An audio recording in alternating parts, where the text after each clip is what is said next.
Hi everyone, this is Victor here, and today I'm with a client that became a very nice and close friend, Damon. I will let him do the introduction so that you can let know a little bit about his journey of moving to Portugal as an expat. We've been working together for some time. I would say close to a year, and the journey was like amazing for my end here. Working with a person like Damon, it's really a blast in terms of getting to know what it's like to move to Portugal from the other side. So on Damon's perspective. So Damon, I would really like to. Uh, I appreciate the fact that you are here with me, and thank you for spending time with me. And if you could introduce yourself, that would be really amazing. Absolutely. Thank you, Victor. My name is Damon. As Victor said, I am a father, husband. I have a small family. It's me, my wife, and my 10-year-old son. And in May of 2023, we decided that we were ready to start our journey and to move abroad. Our lease was coming up in the Bay Area. We were living in the Bay Area, California, and the question hit. It was like, where are we going to go? Like, we were really decided. I'm from New York. My wife is from California. We had been talking for a while and doing research about moving abroad. We really looked at our 10-year-old and wanted him to be a global citizen and have some really amazing perspective on just the world, and not be very just stuck in a monolithic sort of way of thinking. So we decided on Portugal. We did some research, and thankfully we found Viv. And you know, I'll say, and I'll just put it really quickly, like, we made the decision in May, engaged Viv in June, and had visas in hand, and were in Portugal by December. So by no means the common path, right? For folks usually take a lot longer and like have a much more drawn out path. But I think we're an example of it working very quickly and being decided and having the right partners to make that move. Thank you, Damon. Really, it was a fun road. As we were speaking before, that there's always a learning curve, not only for clients like Damon, but for us as well. Things change quite quickly in Portugal, so we have to keep updated on what's going on, what documents should we provide now. So, and Damon has been such a kind person on letting us know everything that he was going through, and that certainly made our job here much easier. And Damon, you mentioned that you decided to move to Portugal, and then you just started the process very quickly. Is there any motivation that took place for what's the main motivation for you to decide to move from the USA to Portugal? Yeah, I think the key piece, and why we just fell in love with Portugal specifically, is from our perspective. Again, I'm from New York. My wife is from Oakland. We were very decided that we wanted to move to a major metro. That was something that was big for us. Eventually we will be, right? And eventually we're looking for a place to set full roots and retire and live here. This is like a life decision, right? But before we moved to the beautiful countryside or to the beach somewhere, we knew, like, we wanted to be somewhere where there were services, the metro, coming to Portugal and saying, oh, well, there are shopping centers that are open until midnight. if we needed to run out and grab something, right? I'm from New York. You could do that at 4 a.m. if you need to. We didn't need 4 a.m. Midnight works really well for us, right? Haven't taken advantage of it yet, but it's just good to know that. So that was number one. Like we're in a major European capital that is just beautiful. I'm a history buff and just love like architecture and being in places where there is a great sort of story and amount of history and pride.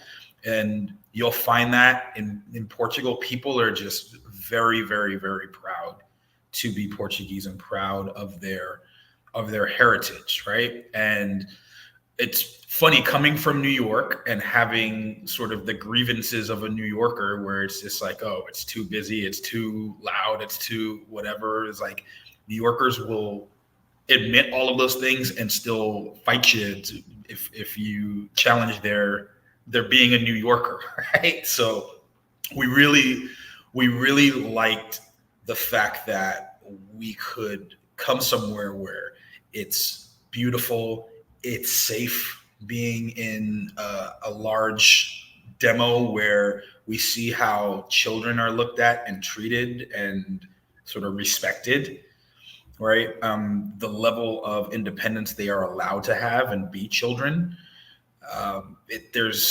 There were a lot of great reasons for us to look and say we can see ourselves here, but those were the main ones. And we found a school that we fell in love with as well, and just looked and said, this is a place that we can again plant our roots. And when our son bought in, like our son has fencing practice at school this afternoon. It was just such a broadening of opportunity for us and our family. Amazing. Yeah, I that would be actually my one of my questions. That if having a kid has impacted on your decision to move to Portugal. You mentioned the security. I guess it had this special role on your decision, right? Yeah.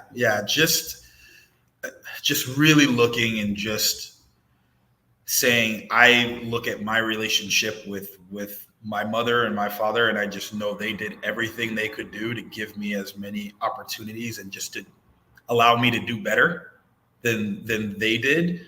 And for me, having a global perspective for him, he's in Portuguese class 4 days a week, right? So for him to speak multiple languages, again, like not to say this couldn't be achieved in the US, but here for us, it really allowed our family to have an amazing fresh start in a way that it's not like we're trying to get away from anything, but coming to a community with open arms and us looking and saying, we were kind of done with the Bay Area. We were moving from New York, and we had always just wanted to try Europe, right? And to see if we would sort of see ourselves there.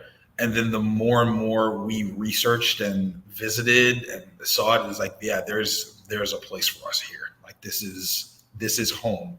And we were surprised at how quickly, and you're having a child, your child will always be the barometer on how it's going. So the first time he said, I want to go home, and he was talking about this apartment, not like I want to go home, I want to go back to the US. It's like, it was really, really, really quickly.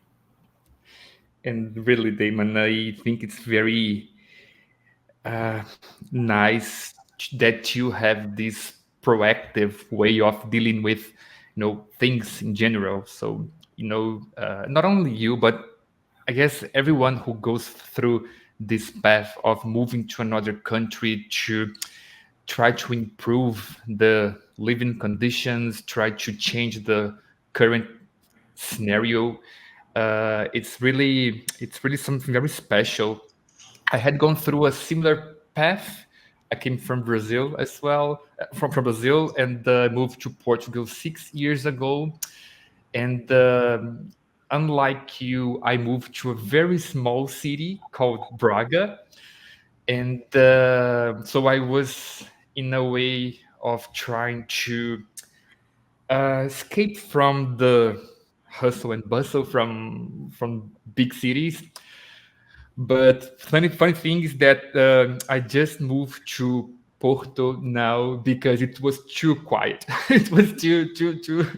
My wife, she always she likes the having the chance to choose from many services, many restaurants, and despite the fact that it was very calm, very we didn't have to worry about violence and everything. Still, we still don't, but now we have more options here in Porto, and I see that yes, we can.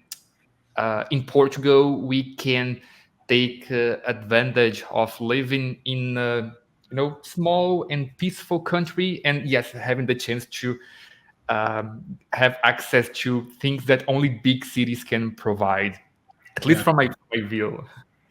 Well, it was funny. It was kind of incredible. We were walking around just like enjoying an afternoon, and I actually ran into somebody I worked with when I lived in New York, who lives in Porto. So find your favorite restaurant. We're gonna probably head up there for our son's spring break, so we can finally meet in person. Like it's Yes, wild that we definitely. happen, like that this is able to happen without actually sitting at your desk and running through. Like this entire sort of relationship has been remote, so it'll be good to finally sit and Yes, have. I'm looking forward to really, really, really. And just you took your decision quite quickly, and that's very something you. It's nice to see people looking forward to follow their dreams, their visions. But is there something you wish you had known before you decided to move to Portugal that could impact your decision at the time? Yeah, I mean that's a great question. I think the key thing, and it's not something I wish well, there is something I wish I had known actually, is that most of the furnishings, like we were advised by Viv to find a furnished apartment and just like not have that be a part of our moving experience, having to buy furniture. And we just found the perfect place that we were in love with, and it just happened to be unfurnished.